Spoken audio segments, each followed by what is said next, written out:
And America's #1 TV variety show, starring the nationally syndicated columnist of the New York Daily News, Ed Sullivan. Thank you. Thank you very much, author. Thank you very, very much, audience. Right over here, I've got a curly-haired young Philadelphian who just cracked the jackpot with his record. He originated the record of Butterfly. His name is Charlie Gracie.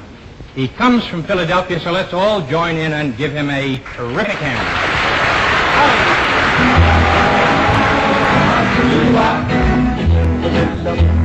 You say you'll be true and you fly around with somebody new, but I'm crazy about you, butterfly.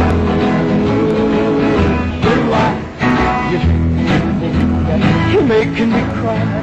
I made up my mind to tell you goodbye, but I'm no good about you, butterfly. What I knew from the first time I kissed you, that you were the cherry pie. Yeah, the honey that drips from your sweetness, when tasted around my mind. I love you. I know what I do with you. Lioness too was a crazy butterfly.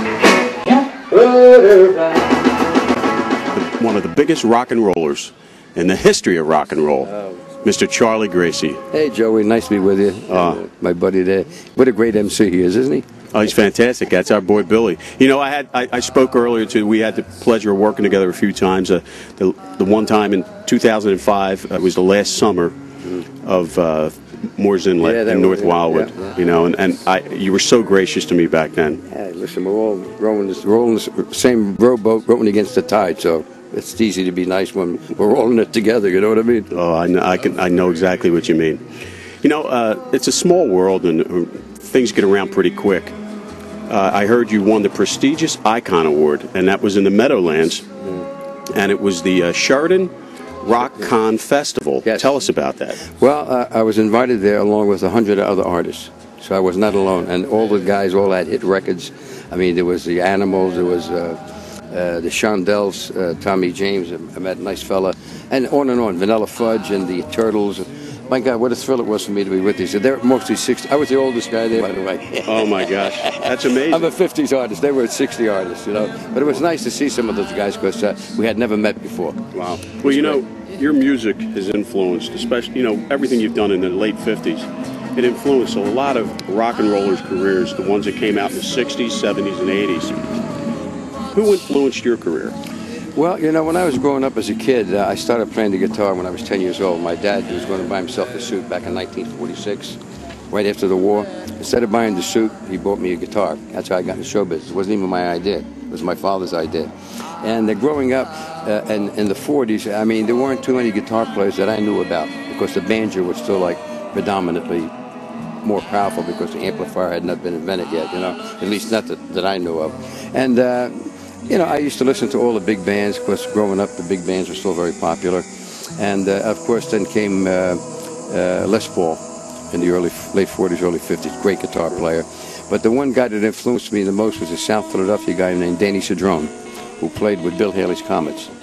And he played the most famous guitar lead in the world, which is on Rock Around the Clock. Oh, and he really, I never met the man, but I know the whole family now. They're wonderful people. And if anybody influenced me, I would say would be Danny Cedrone, mostly, when it came to rock and roll. You know. Did you ever think, looking back now, that you would still be going strong? And we're talking about more than a half a century. Well, this is my 59th year in the business. Next year will be 60 years for me. I can't believe how quickly it went by. You know, when you do something you love, you know how the show business. You're in show business. The next gig, the next gig, the next gig, the next gig, and before you know it, like 50 years go by, and it's amazing. I mean, I can't remember half of the places that I played in my lifetime because so many years have gone by. You know. Yeah. It's been a joy for me, though. I love it. I really love. I love what I do. Well, when I found out that you've been married for 56 years 52. 52. Yeah. 52. Oh, then I was misinformed. That's okay. But I hope we make 56. Oh, you'll make 56. But we're talking about over half a century there. To your lovely wife, Joan. Oh, she's been a joy for me. I mean, you know, I've been so lucky in my life. I come from a good family. My grandparents were immigrants. They were wonderful people. My mother and father were wonderful to me. My two younger brothers, Bob and Frank. I married my wife, Joan. I got two great kids, and I've had a great career. The only thing is I never got rich, but I've had everything else but that. Well, you know what? The music itself that you brought to people is rich enough in itself, and so many people are happy and grateful for what you've done for them over the last 50-plus years. Well, you know, Joe, it's a funny thing when you grow up in the business, you know, starting out as a kid, studying with a teacher and learning how to play and so forth. You know, you don't have visions of becoming famous or anything. You're just doing it because you love what you're doing. And then things fall into place. I start working nightclubs when I was a teenager. I used to work the clubs on the weekends and go to school during the week. I was underage working these joints, you know. And one of the first places I worked as a kid was a place called Carol's at 52nd and Walnut. It was a strip joint. I was the only male in the show. I was 16 years old and my face cleared up in a week. It was great. Oh my gosh. And so the guy said to me, "What are you doing in here, kid?" I said, "I'm trying to make a buck. I'm trying to help my family out with 4 people." My father was a working man, you know, 2 younger brothers. And he said, you got to get out of here. I want to start booking some nice joints. His name was Bernie Rothbard. Wonderful agent, and we were together for 36 years on a handshake, no contract. And then finally, some guy heard me on a Paul Whiteman show, offered me a record contract, late 1951, and I recorded from 51 to 56 with no great success. You know, but building like a clientele. I did the old bandstand with Bob Horn, all the jockeys, the Georgie Wooders and the High Lids, and all the guys were nice to me to play my record. And I'm starting to get popular locally. So finally, some guy came to my house, and he was looking for a tall, sexy Elvis guy. He couldn't find him, so he wound up with me. Hey, what a blessing that was. And he says, I know you've been recording, Charlie. So I want to go in the studio. We're going to start a new company called Cameo Records. He had $2,000. Went into the studio December of 56, and by March of 1957, we not only had a hit, but a #1 hit. Knocked Elvis out of the box for 2 weeks. What a miracle in my life. And the rest is history, as they say. Well, it was meant to be. You know, you're still one of the most popular performers in England, and as well as other countries in Europe, but you've made countless trips back and forth across the pond. Yes. Across the pond. Yes. Now, what is it like, the British audience? How were you received when you're there? Well, you know, that's another miracle in my life. I went over there in 1957. I went by ship, first time over, on the Mauretania. Not the Lusitania, the Mauretania. And I landed in a place called Southampton. I did my first show the next day, and I had bought some beautiful clothes at Diamonds on South Street. You know, we used to buy the nice clothes. Right. And I bought 3 or 4 nice tuxes. They were like $300, $350 a piece, which was a lot of money in 1957. And I had this wardrobe, you know. I'm ready to go out. And the guy said to me, "Charlie, you can't go out like that." I said, "Why not?" He said, "You look like a teddy boy." I said, "What the hell's a teddy boy?" He said, "They're the hoodlums of London." Oh, my So I took the jacket off the first set. I went out, and I whacked them good, man. You know, the kids were screaming. You know, I think Elvis Presley was in a joint. Yeah. Then the next show, he says, "Oh, you know what? You better put the jacket on," because I was much thinner then. I weighed 112 pounds. When I turned sideways, you thought I left the room. Well, then you're about 125 right now, Well, aren't you? thank you. And the next show, I put my jacket on. You know, it was like a zoot suit with the big, you know, and with the tight pants. It was great. You know, I was 21 years old. I walked out there. They went bananas. Your destiny is a funny thing, because I look just like them.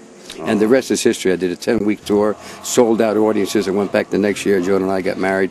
I had another 10-week tour. And I've been going back there for over 50 years. They're wonderful. The British audiences are wonderful. That's amazing. Do you have any favorite venues when you go there, and also in the United States? Well, you know, to me, every venue is a good venue. I mean, sometimes you play places that are astounding, like I did Lincoln Center about a year or so ago. There's 5,000 people out there. It's wonderful. Yeah. You know, an open-air thing. And I guess the largest audience I played to was at Connie Mack Stadium when it was still there. In '57, they had a thing called Johnny Night for the crippled kids. And whoever was popular at the time, they would let them come in and sing a song. So I was at second base there. And all I could think of was Joe DiMaggio hitting a home run. Yeah, that's it. My idol, Joe DiMaggio, you know what I mean? And I sang to 35,000 people that night. It really sounded big because the PA systems, you know. You got to remember something. When I started out, I had an amplifier about this big. I mean, today got amplifiers as big as that tree. You know, the electronics, the progression they've made in the business. You know, I played it like it's like sawing wood, man. No reverb unit, no nothing. I had to take my own amplifier to England. They didn't have an amplifier for me there. So now when I meet all the superstars later in my life, like the last 10 or 15 years, the Van Morrisons and the Paul McCartneys and all, they remember when I started out as a kid because they came to see me in the theaters. I was 21, they were like 14, 15, a little younger. But who is this Charlie Gracie? What is this new sound? What's this rock and roll? I was only the second American to bring rock and roll to Europe. Bill Haley preceded me. But he had his own band. I wanted a solo artist. I'm on the stage all by myself, and I looked down at the pit, and there's an orchestra in the pit, because variety was still in vogue at the time. And I couldn't even hear myself sing because we didn't have any monitors. I felt like Sophie Tucker. I was screaming so my voice would come back from the audience so I could hear myself. 2 shows a day, 7 days a week. So, I paid the dues for all the guys that came after me. Not only me, the guys of my ilk. Like Eddie Cochran, my buddy, my closest friend. Yes. People like that, Gene Vincent, Buddy Holly. We all opened the door for all these people who came back in the next 5 or 10 years and made $100,000 a night. Well, speaking about that, we made $1,000 a night. That's amazing. My peak, that was a lot of money. You mentioned Paul McCartney. Yes. And I heard a radio interview with Paul McCartney, who he attributed a large influence to you for his rock and roll. And now, when you hear that from Sir Paul McCartney, how does that make you feel? Well, I got off the plane. My wife and I got off the plane in England. It was a few years back now, and my manager, who's a Welshman, said to me, "Charlie, Paul McCartney wants to meet you." I said, "Get out of here!" I thought the guy was pulling my chain. You know what I mean? No, he says, "He's a big fan of yours, Charlie." Well, I didn't know that. I didn't even think that. So we met, just like you and I are talking. He put his arm around me. He said, "Charlie, I came to see you when I was 16 years old at the Liverpool Empire Theatre. So I'll never forget Guitar Boogie." I went hum, full of Jackie Gleason. I didn't know what to say. I just said, "Thank you. You remember me with all the renowned success you've had in your life and the money you made and people bowed to you, and you remember Charlie Gracie." Well, I was thrilled. I'm a little kid from South Philadelphia, being honored by a guy. He recorded one of my songs, by the way. There's no words to explain how I felt. I just felt very humble, and I really didn't know what to say except thank you. What am I going to say to the guy, I could only imagine from Sir Paul McCartney. Yeah. And here's something I'd like to ask you. You're with all your accomplishments in England and your popularity. I don't want to start a rumor, but I think you deserve to be up for knighthood in the near future. And the only knights I know was the guys in the corner that were known as the Four Knights, who were an a cappella group. I'd like to talk about you. You have a CD, a brand new CD that's going to be coming out later this year, and it's being produced by Al Cooper. Can you talk about it? There's another miracle. I never met Al Cooper in my life. When the fellow that I record for, his name is Jonesy, I always call him Jonesy, Quentin Jones. It's a company out of Lancaster, Pennsylvania. It's the last 2 albums I cut with this fellow. He said to me, "Charlie," he said, "I just got a call from Al Cooper and he wants to get involved in the project." I said, "You're kidding." I said, "I don't even know the man." He said, "He's a big fan of yours and he wants to." I said, "You know what, let him run the whole thing." And I've heard 2 or 3 cuts from it, and that's amazing how this guy can arrange, and he's brilliant. Well, I think not too many people realize that Al Cooper was involved in producing Leonard Skinner. Oh, many groups. Ray Charles. Many groups. The Rolling Stones. Oh, yeah. The guy's just a genius. Yeah. Just a genius. I can't wait till it comes out. Not so much for my performance, but to hear what this guy did with it. We have Peter Noon on the album with me doing harmony, who volunteered to. We have Graham Nash, who was on my last album, is on this album with me. Dennis Dyken of the Smithereens. All of a sudden, everybody wants to perform with Charlie Gracie.